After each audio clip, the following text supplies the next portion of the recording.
Hello guys, welcome to my channel. This is the 42nd tutorial in this course. In this tutorial we are going to talk about file handling in Python, and we learn to create a file object, create a text file, and then write some text to it, and then save the text. And we'll also see how we can read text from a text file using the read method, right?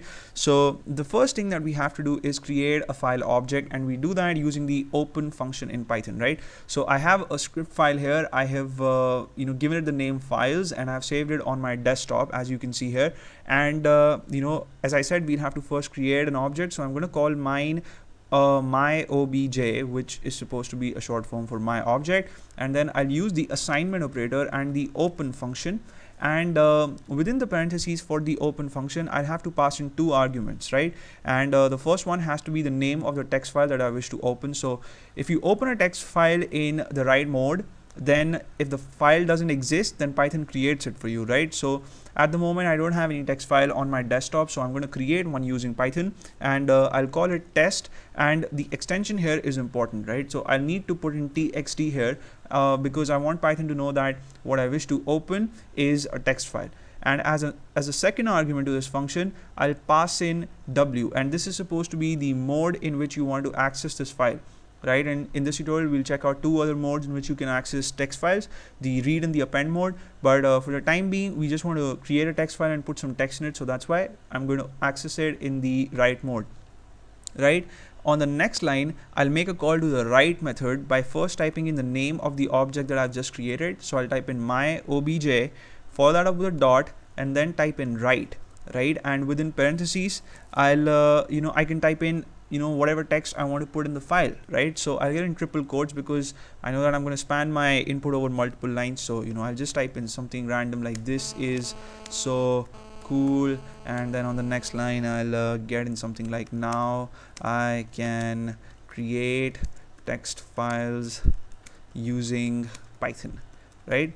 I'll get an exclamation, and then I'll follow the exclamation symbol with three double quotation marks again, because I have three double quotes at the beginning, so I'll have to match that up. And then on the next line I'll have to make a call to the close method, and this is important. I'll tell you why in just a bit. So I'll type in my obj.close, and the reason why this is important is because in Python, if you just open a file and if you perform some operations on it, and if you don't make a call to the close method, then your changes are not saved, right? So as long as I don't make a call to the close method, this text won't be saved in the file. The file will be created, but the text won't be flushed to it.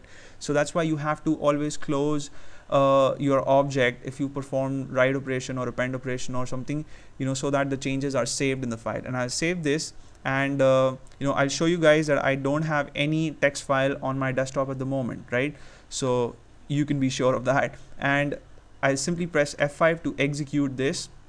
I don't see any message in the shell, but now if I'll go to my desktop, I'll see that I have a test file here, right? And it's a text file, of course, and when I double click on it, the file gets opened in my text editor Notepad++, and I see the the text, whatever text I placed in the file, I see it here. This is so cool. Now I can create text files using Python, right?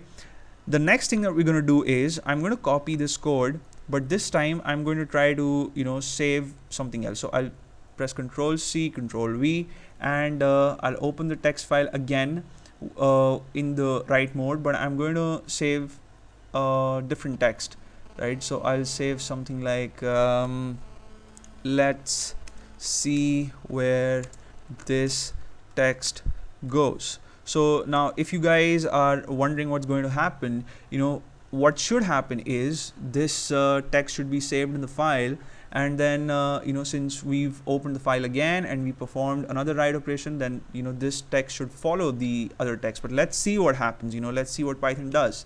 I'll execute the file, and I'll go to my desktop and open the test file again, and you want to reload it, of course.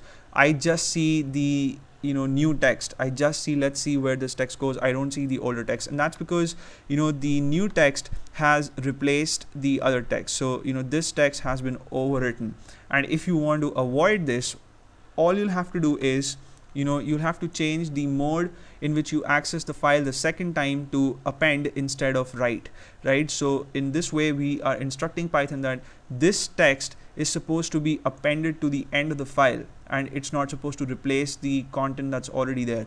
And I'll save the file, and when I execute it now, again I don't see any message. I'll go to my desktop and I'll open this text file and I'll reload it, and this time I see that I get the text that I saved initially. This is so cool. Now I can create text files using Python, and I also see the other text appended to this file. Let's see where this text goes. Right, so now we've discussed two modes in which we can access text files. I'm going to discuss another one, and that's the read mode. And for that, what I'll do is I'll get rid of all of this, or maybe I'll keep one close call, and I'll change the mode of this text file to read, right? And since we've already created a text file, I don't have to have the write operation or the append operation in my file anymore, in my program that is. So to read contents from a text file, we have to make a call to the read method, right? And what I'll do is I'll save the content of the text file that we've just created in a variable, and I'll call that text, right? So I'll type in text and then the assignment operator, and then the name of the object with which we've been working, which is my obj, follow that up with a dot, and then read, right, with a set of empty parentheses. I'll save the file, and let's also have the print function and display the text, right? So I'll simply type in print and within parentheses the name of the variable, which is text. I'll save the file again and execute it, and this time I see that in the output window in the shell I see all the contents that I stored in the text file text.txt. Right, so it's as simple as that. And trust me, I have worked with lots of languages, with the PHP, with the C, and Python and shell scripting. And in Python, file handling is like really simple and very cool. And maybe it's just as convenient as it is in shell scripting, but as compared to some other languages like C and all, it's very simple, and you'll have a great time working with files in Python. And in the next tutorial, we're going to check out how we can rename files and delete files using Python. And I hope you guys had fun watching this tutorial. You may subscribe to my channel if you haven't already. I'm going to see you in the next video. Till then, take care.